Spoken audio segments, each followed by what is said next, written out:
The death toll from the coordinated bomb attacks suspected to have been perpetrated by Boko Haram in Goza local government area of Borno State has increased to 18. According to a statement released by the Borno State Emergency Management Agency, SEMA, the fatalities include children, adult males, females, and pregnant women. Meanwhile, some critically injured individuals have been taken to the Borno State General Hospital for intensive care and treatment. The state's emergency management agency said the coordinated attacks targeted a wedding, the victim's subsequent funeral. The situation in Goza now is very tense. As you can see, we brought about 31 victims of this bomb blast. We brought some yesterday, just about 12, who are not, they are still under treatment, who are not yet verified to be well. And they brought 31, but there was a curfew yesterday to this effect. But as of now, I think the situation is very tense because they are just discovering some of the victims affected. Now, as of yesterday, most of these victims were not known to be affected because they thought it was only maybe a few injuries. So maybe first aid treatments will take care of some of these cases.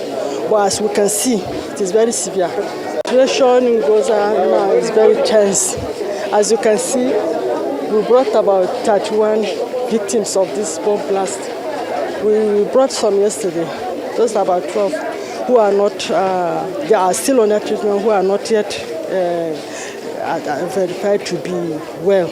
And they brought 31, but there was a curfew yesterday to this effect. But as of now, I think the situation is very tense because they are just discovering some of the victims affected. Now, as of yesterday, most of these victims were not known to be affected because they thought it was only maybe a few injuries.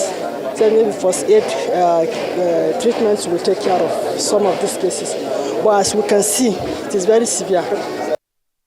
Meanwhile, President Bola Tinubu has condemned the bomb attacks, which resulted in the loss of precious lives and the maiming of other citizens in Goza local government area of Borno State. The president describes the attacks as desperate acts of terror and a clear manifestation of the pressure mounted against terrorists and the success achieved in degrading their capacity to launch offenses. In a statement, President Tinubu declares that the purveyors of wanton violence would have a certain encounter with justice, and that these cowardly attacks are only but an isolated episode, as his government will not allow the nation to slither into an era of fear, tears, sorrow, and blood. The president states that his administration is taking necessary measures to secure citizens. Also, the United Nations has condemned last Saturday's suicide bomb attacks that targeted civilian populations in Goza.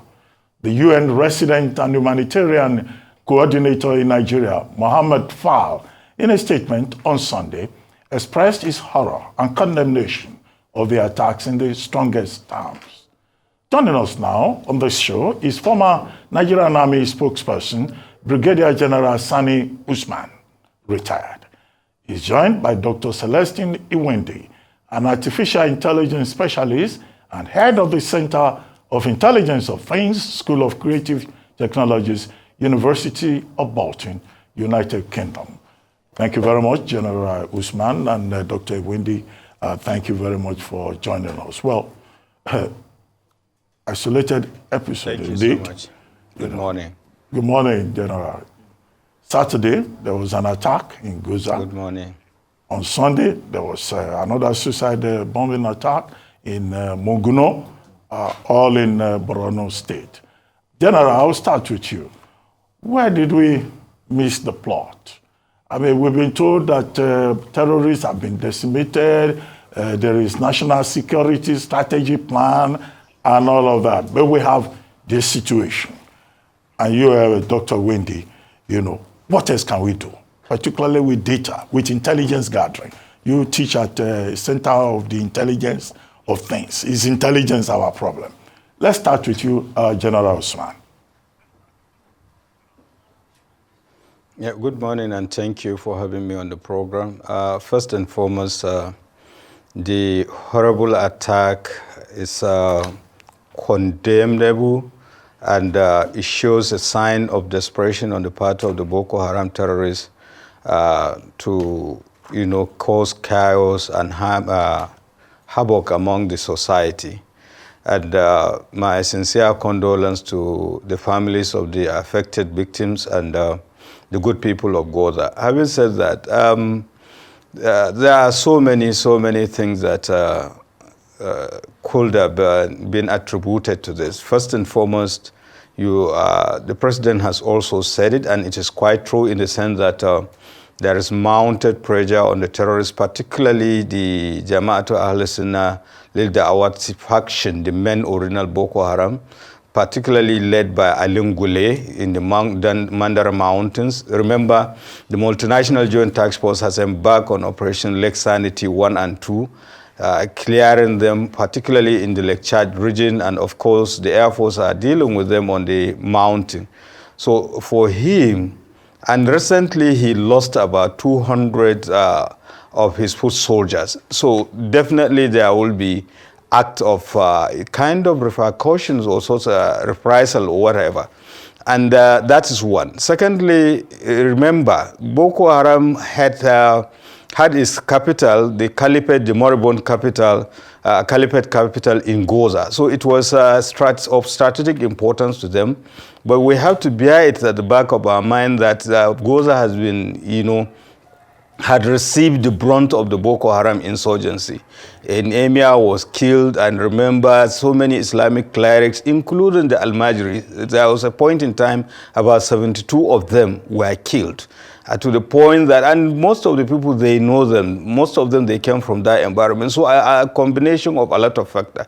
But most importantly is that due to the efforts of the security forces and peace has returned to Goza, and people tend to relax those security precautions that ought to be taken.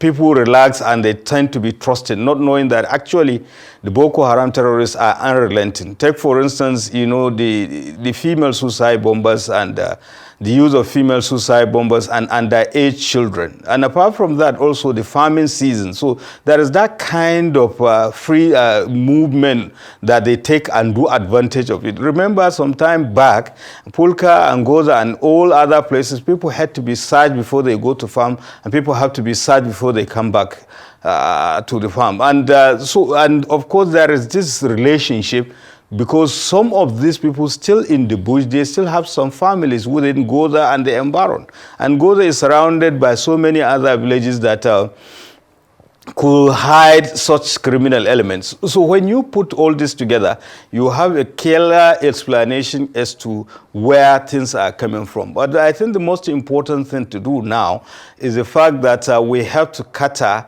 for those people that have been injured, to make sure that adequate medicare. And I'm so happy that the acting governor and other government officials were in Goza, and they are doing it. And of course, the theater commander has also moved into Goza, hence the lockdown and everything. And they are making concerted effort, doing cordon and search operations to ensure that whoever is behind that, if he or she is within the environment, is fished out, and they will not be allowed to perpetrate further criminal act. Because if you look at it, it was well-timed, well-coordinated, anticipating that, yes, people will be carried away with the wedding, and that they went to where the hospital, naturally, because people will be rushed to the hospital, they went to where they are performing the funeral prayer, because people will gather. So it was well-coordinated. And so people will now have to be more security conscious and more vigilant, and to make sure that whoever is behind it is fished out, and most importantly, to prevent reoccurrence of that. So basically, that is it. Well, thank you. Dr. Iwendi, you are director of the Center of Intelligence of Things at the University of Bolton. Well, each time we have a security matter in Nigeria, a standard phrase is, intelligence gathering will have helped. How can the intelligence of things help us to improve the security situation, particularly with the threat of terrorism in the north? Okay. I want to thank you for having me here, and also to commemorate with those who lost their lives. those ladies, from intelligence point of thing, are not bombers. They were set up. You could see from the news I read, and that one of them was shaking. But what marvels me in everything about Africa, especially Nigeria, is we weep, we cry for just 1 week, and then it's forgotten. The president has said something will be done. Is it going to be done? What is implementation strategy? So these are the things we begin to look at. What of swarm intelligence? Have they used computer vision? How can you, as a military man, be checking someone who has bomb near the person at this level of technology? What of drone detection? What we do in Bolton is how we can apply artificial intelligence using machine learning, putting in drones. If you notice what is going on in Russia and Ukraine, the war is now on drones. The general said 200 people have been lost. On footnote, why can't we use drone to dictate and have tactical impact? Security for me, and solving Nigerians' quagmire, like you have said, is easier than solving hunger problem in Nigeria. The problem is we have not taken the bull by the horns. When my late brother was alive, CP Iwendi, he trained 700 men in Kaduna, alone in computing. That was into 2004, 2005, if you check the history. When he died, we set up a computer school in Delta. And then when I spoke with the IG, then they said, why don't you bring it to Abuja? I said, no, we want to make it, so we call it his Marupo. Has Iwendi, Marupo. And I gave them 1 million, e-books for free. 50 computers. Because we know you cannot defeat a digital system with an analog-based system. So that is why we are calling for, part of the thing I'm here is to call the federal government to partner with us, especially in the University of Bolton and our center. The VC who has made it, the Celestine will be the head of the center. And we have a whole lot to do. Past time, we went to the PTDF, because my name came out in PTDF shortlist and all that. And I told them, I'm from Delta. And I said, we can have security covered with the pipeline. So I spoke with some of my Israeli friends. I have 3 master's degree and a PhD in Internet of Things. We can implant this thing. You don't need people to be there. What you need is base station. You don't need to send people to the house. One of the things I did in UK with the UK government is to train bees in 10 minutes. So we can train bees. We have the dogs. We have so many dogs in Calabar. People are eating dogs everywhere. You can train those dogs to be sniffer dogs. Please don't attack some people's delicacy. Yes, it's a very good. I actually served in Calabar, so it's a very good delicacy. Now, but what I'm trying to say is that we have the biological sensors, we have the chemical sensors, we have so many things you can use to fight this war. But like we said, first is look at the implementation strategy. Look at what has been annexed to it. Now, but the strategy must also come from how we view security. If we view security and take life to be meaningful, then we should start by getting the equipment needed. Because most of them are actually been, the House of, Assembly, the budget for this, and we don't see the equipment. If you see them, you see the old ones. Then another part where we talk about the training is that the military people are not even trained to use that. I saw what happened the last time when they were trying something and then they went and killed another people who are not even terrorists. So we are not putting enough time, enough resources in training our people to be very, to be efficient with the security technologies that we're operating in the world, especially with AI. All right, Dr. Iwendi, thank you. I don't think we can have this conversation without talking about technology and AI, so that's a very important component. I'll come back to you.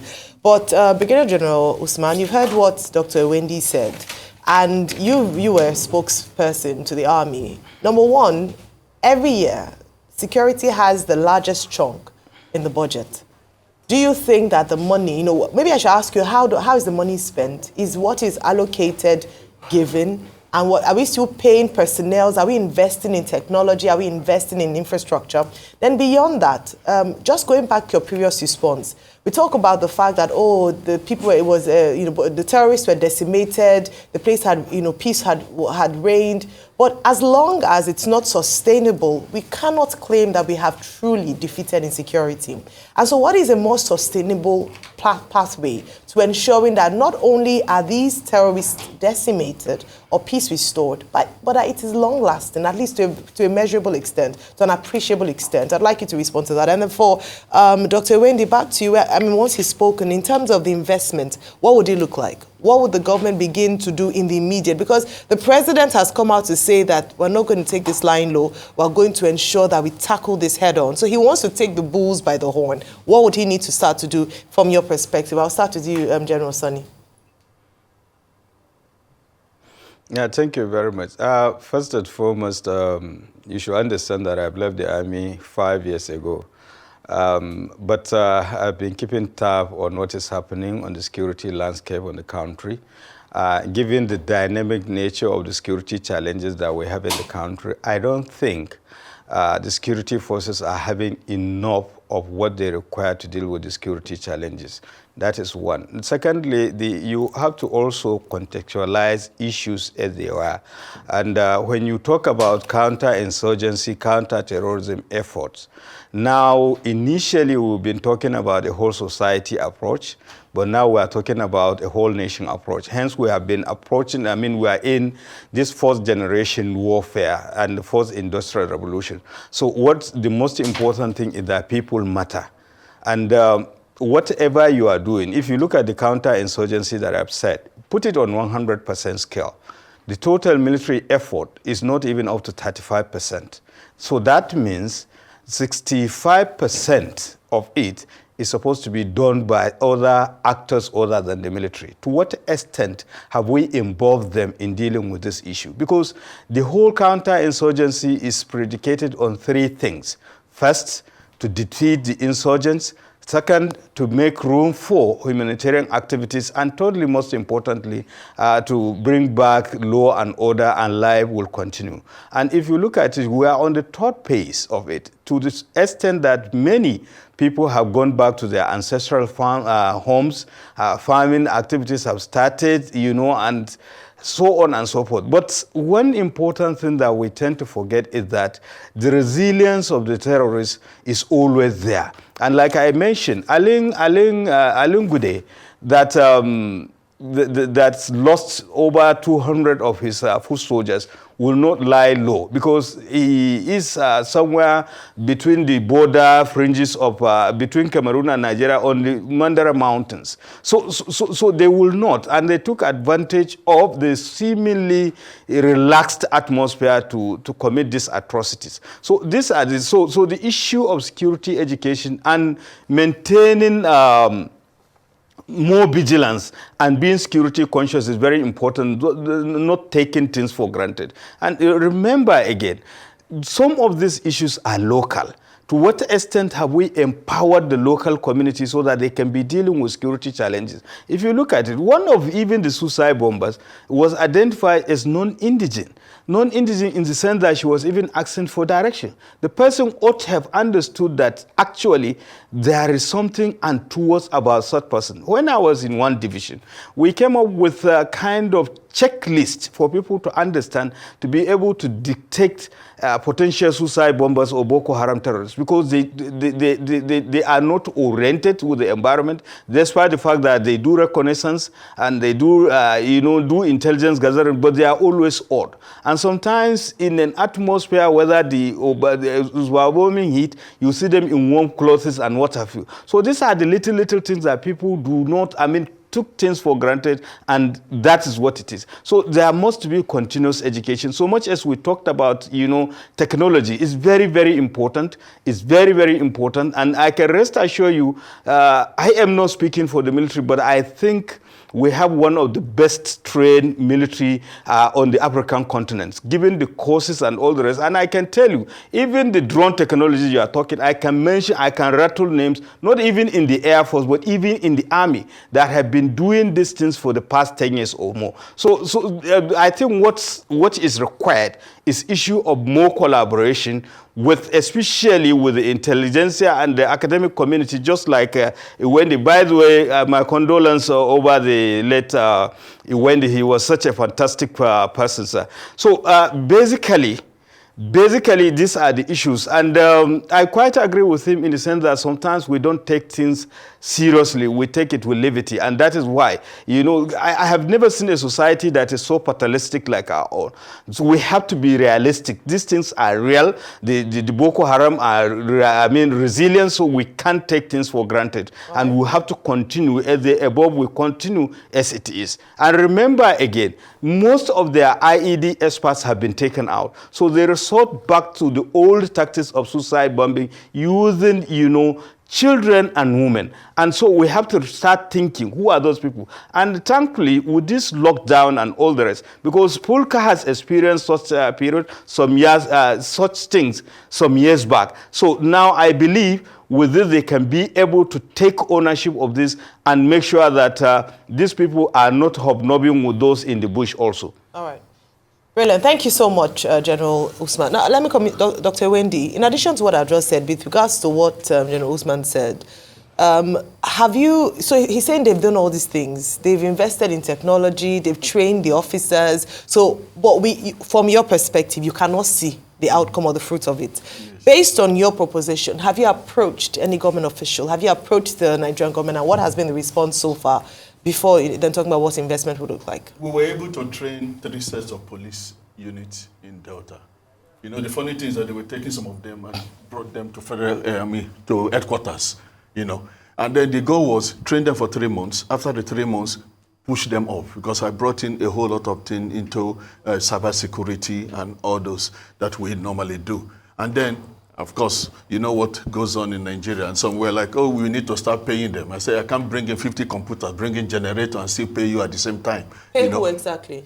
The people you are trading now. The people you are trading. So we were kind of discouraged, And if I tell you now, the other one we set up in the library, some people went there, ganged up, and they broke everything in. So I just took a kind of far back to let's see what is going on. So when the people insisted on being paid, did the government not protect you in terms of the fact that they are paid a salary, it's part of their professional development and technical development? Was there any support for you in that regard? With what happens in police that we all know of, people keep transferring them and all that. So every time you come in, like this one, I'm around again, I'm going to see the CP and still try to bring up some things. We're in our center, we're developing that collaboration, like you said now, trying to bring them in. And then I was in Geneva with our aunt Okonjo-Iweala, where we are also developing a kind of partnership. But then we are focusing more in our town. We are all from the same Ogwashuku, So trying to focus on that area and how we bring up security in that area. Now, like you said, banditry is an industry. That's what I see from outside. It's now an industry in Nigeria. So I read the other news, a CP was saying that they even caught a local government chairman. If a former local government chairman, was part of the people who they caught as part of the banditry, then it's a very serious thing. So the president needs to declare a state of emergency in security. It's not just announcing, no, you have to declare and let's see the real implementation. Like you said, I don't think they've done all with AI, because we are still, in fact, we had a conference last 2-3 weeks, and we call it Next Generation Artificial Intelligence. I taught in China for 3 years. And in China, first year in China is military training. Every family should be able, I was in primary school when Hans taught me how to do karate. I had to teach my children how to do karate. Self-defense is very important. It's not in our curriculum. AI is not in our curriculum. How then do we are 20 years, even more than that, behind what goes on. The funny thing is that most of us, when we go abroad, we do very well, and then, they are holding us in a kind of a high esteem for this. So we need first, the other one I need to propose is, if everyone who is not normal is carrying weapon, then make everyone to carry weapons. Oh, you're opening a new conversation That's there. a new conversation. That's a big conversation there. But that's yeah, another one. Okay, let me come back to you. I get the point of the general. And when he says he's done everything, they might not have done anything, but they've done quite a lot in terms of drone with Daikon. And I'm sure that's what he's also trying to say. And we've seen drones being produced locally with Daikon, reconnaissance drone, even drone, I don't know how much with drone that carry payload, but we also do drones that carry payload. So when you were talking about the Ukrainian war, I mean, there were drones that are flying in Nigeria that carries payload and were used to attack some terrorists, you know. Anyway, it turned out to be a mistake that they were not terrorists and, you know, there was no spotting accuracy in the killing. So I get what he's saying. And we must give it to Daikon doing a good job and the likes of Proforce and some other, you know, security companies like that. But one thing I would like to talk to you about is this intelligence. Apart from you saying, oh, didn't they feel the woman? Why did they know? Why did intelligence fail so much in this country that we didn't even know that over 20 people were carrying bombs? Didn't word filter around? Didn't we hear those telephone conversations? So what can we do with intelligence? I know it's the whole package of AI. And I also like to, that's one for you. I'd like to come to the general and see how did intelligence fail so much that if we had this group planning one of their biggest attacks in recent times, we didn't pick it up anywhere that there were over 20 bombers let loose and nobody picked it up. No, you know, intel was picked up and people were alerted and all of that. Normally this should seep through the intelligence wires. General, can you talk to us more about this? I think you are quite right, because when you talk about IED and suicide bombing, when you there are about 10 people, you know, involved. Therefore, intelligence is very important. And I made reference to the issue of putting things in proper perspective, in the sense that despite what happened to Gaza, losing a whole emir and quite a number of precious lives, people tend to, you know, take things for granted. And I made mention, I've never seen a society that is so fatalistic like our own society. So we ought to be realistic and understand that these people are unrelenting. The fact that he has lost so many of his foot soldiers, you know, surrendering, about 200 of them. The fact that most of the IED experts have been taken out, about 65 to 70% of them have been taken out. So, but that notwithstanding, you should be realistic enough to understand that they are unrelenting. Therefore, intelligence is very important. Cultivate the people to understand that, look, the issue of blood is thicker than water when it comes to security is not realistic enough. A criminal is always a criminal. And I commend them, because some time ago, one of these surrendered people that goes by the nickname Rugu, when they were thinking of taking him back to the community, they said over their dead body, because he was behind most of our atrocities committed in the society. So with that kind of knowledge, each and every one of them knows each other. From all indication, one of the suicide bombers, they said, look, she was looking out of place. So it's a matter of harnessing that. Now, that is even on the part of the community. Then, of course, when you talk about security agencies, we have to have a proper, you know, synergy, you know, interagency collaboration and coordination. Because in most instances, you look at the level of relationship, even let's look at it at strategic level. Sometimes the ministers meet only at Federal Executive Council meeting.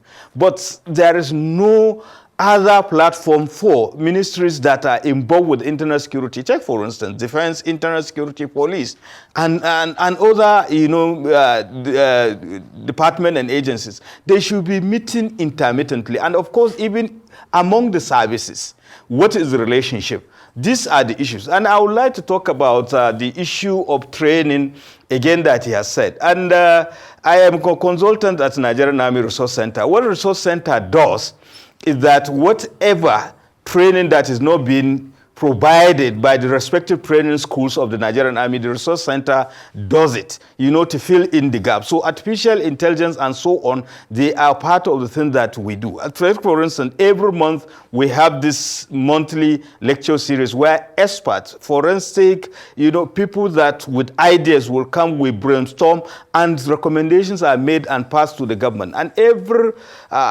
week, 3 times a day, such things are being done. So I would have loved Iwendi to please partner with the Nigerian Army Resource Center so that these issues will be ironed out. And I think when you are training someone, the person is the one who is supposed to pay you, not you paying him. So it's kind of abnormal. I think we should do that. So going back to that issue, we really need to, you know, harmonize the relationship among the society and continuously educating them so that they will understand that, look, we just have to be security conscious more than ever before. And of course, while the security agencies and the government is imbibing the use of technology, this should be complemented with human intelligence as it is.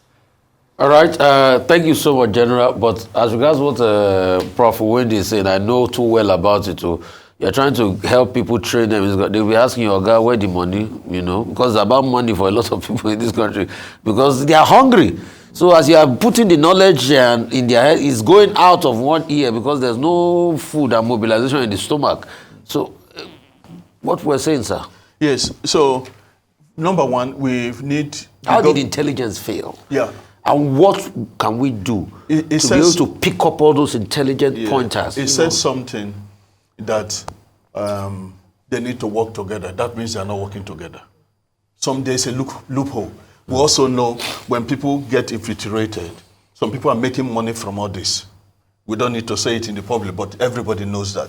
Some people are making money, some people are benefiting from it.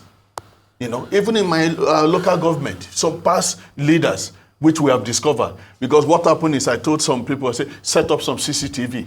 So when they set up the CCTV, they sent it to me in blood. I was able to discover the faces. And you have to shame them. Now, the people that have been arrested, what has been done with them? We put them back to the society. When the money the government is giving them is not enough, they go back again. So we are kind of, what we are doing is rotating criminals up and down. You know, and this is not helping the country. Of course, we know, like I said, it's easier to solve security problem than to solve hunger problem in Nigeria. So these two things are a kind of, parallel to themselves. But the fact is this. The intelligence needs to work together. Like the Army former spokesman said, we are ready, the University of Botin is ready to collaborate with them and to bring in a whole lot. The government needs to say, we cannot do this, we need help. You know, if they say they need help, then we can come in. But what we can come in is where you're saying, oh, you know, we are going to give you this contract, you have to give us 50%. Iwendi will not be part of that. And that is why I've not been part of so many things, because I have a family name to protect. So for us, we can do things, but it has to be very clear that what we are doing it. In fact, the national anthem, he said, we are now calling everybody to order. That is the new national anthem. So if we are all calling everybody together, we need to sit up, train your children, get CCTV that is aligned with AI to give direct information to cloud system. With that cloud system, Nigeria, we don't even have cloud base. Our satellite network, we are not even connected with other satellites.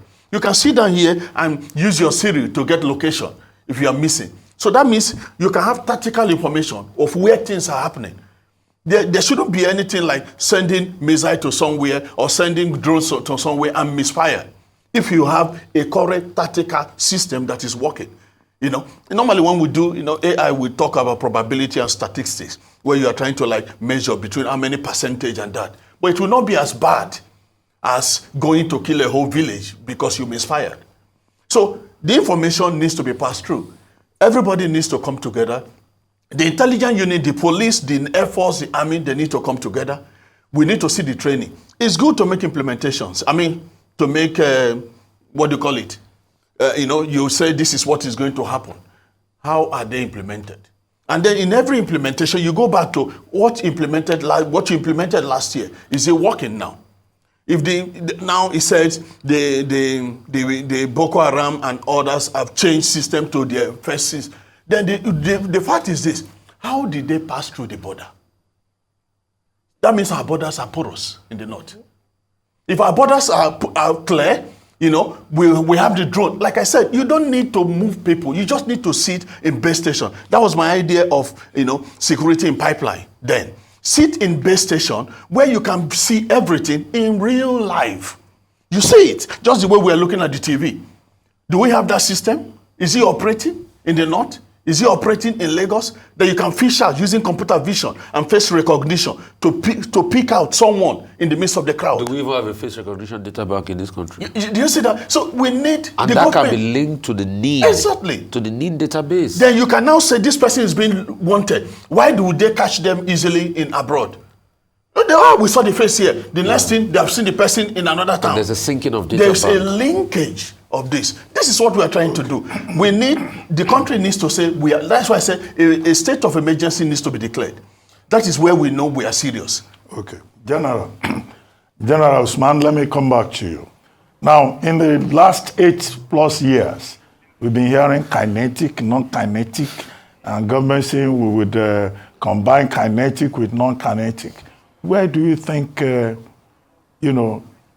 major fault line is? Is it due to lack of political will on the part of our leaders? Because you can't be doing the same thing for 8 years and yet it keeps getting worse. Well, simplifying just technical terms, the kinetic and non-kinetic is just a question of stick and carrot.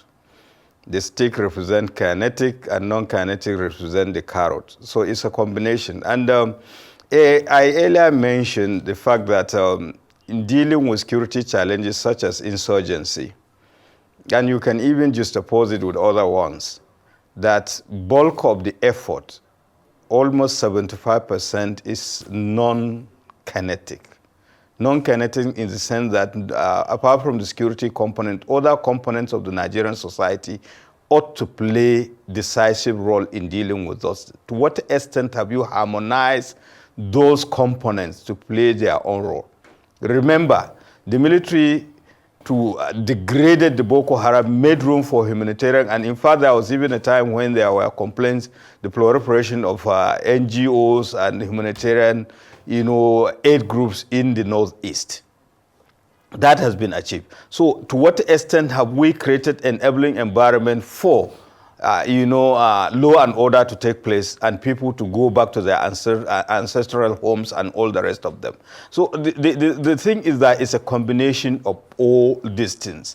And remember again, these security challenges, they are no longer local as it were. Remember, way back 2016 or so, Boko Haram pays allegiance to ISIS. Therefore, they have the resources of that, even though it's contentious, of that international terror group, resources available to them. Is it in terms of logistics, in terms of propaganda, and even Al-Qaeda, and so on. So basically, unless you rise to the occasion, you will definitely have problem. Because while you are doing it this way, they are also doing it this way. And we had difficult time to even understand. Because first and foremost, you have to even stop living in denial. You remember what happened to the Chibok girls. So basically, now we have to face things squarely. And there is no way you can deal with security challenges with a divided house. Security challenges are dealt with a united house. Everybody has a role to play and everybody has to be on the same page, right from the president up to the last man on the street, right from the commander-in-chief up to the private soldier in the trench.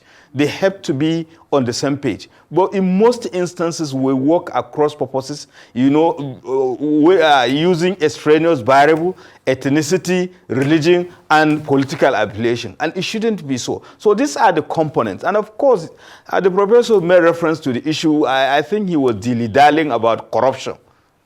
Corruption has permeated so many sectors of the Nigerian society. And at the same time, it has to be dealt with so that people will sit up. The right thing has to be done. But most importantly is to mobilize the Nigerian society so that they will be facing the same direction when it comes to security purposes. In most instances, some people are still supplying logistics to these people in the bush. Yeah. Or they think they are their kids and kin, and they are still committing atrocities. So these are the issues.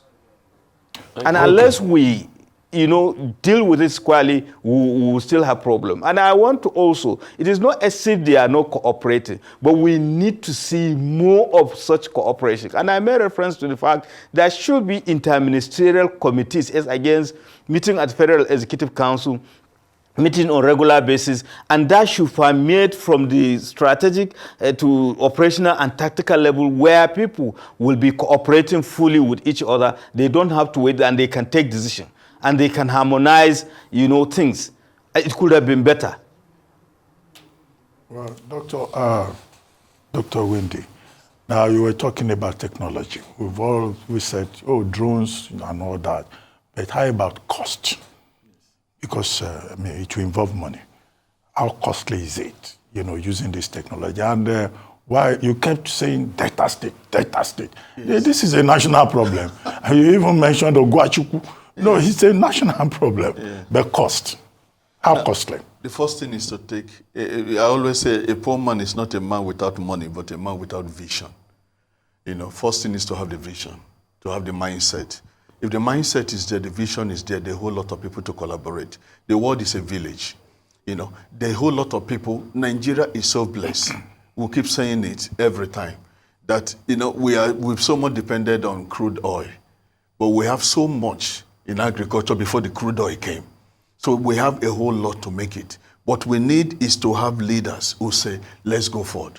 One thing I learned from my late brother, when he says, let's go, it's number one in the front. If you know about him very well, it will be number one, moving. And that is the kind of mindset. If you say you're a leader, it's not leading by, you have to lead by example. You have to be in the forefront. So it's not the cost, it's the collaboration that brings this. Now, what we are trying to do, I'll be speaking with ESUT VC and others. I'm trying to bring, some of the universities now to have collaboration with us. They can actually use us with the help, with the permission from our Vice Chancellor. So we have all the centers now, with the UK law, people cannot come with their dependents. But we are trying to see where we can come into all these places, like in Nigeria, and we can help develop with the, first is the curriculum, and then bring in the technology, and then try to teach them what is going on. We are going to offer it for free. Are you getting me? Like I've said, where I back out is where somebody has to be paid. You won't find me there. And that is why some of us have been away. So we are looking out for good people who wants to make things happen in Nigeria. Yeah. We can come in and assist. Well, I hope you will find the good people. I'm persuasive. I'm persuaded that you'll find the good people to make things happen. Thank you very much for sharing your thoughts with us this morning, Dr. Iwendi. And of course, to Brigadier General S.K. Usman joining us from Abuja. Thank you as well. I hear that you're a great Zikite. The producer is proudly Zikite, and he said we must acknowledge that. So you're most welcome. The great Malabite want to intimidate on this show, yes. So when we have Zikites on the show, it's also a great privilege. And we also have the African branch of, we had to set it up, the African branch of University of Bolton. They're also based in Nigeria. Excellent. So quite a whole lot. We are offering masters in research to help people. So they'll need to come and meet you for that. Exactly. Thank you so much. If we need to get to us, you have them. You can contact with them. Thank you, Dr. Iwendi. Thank you.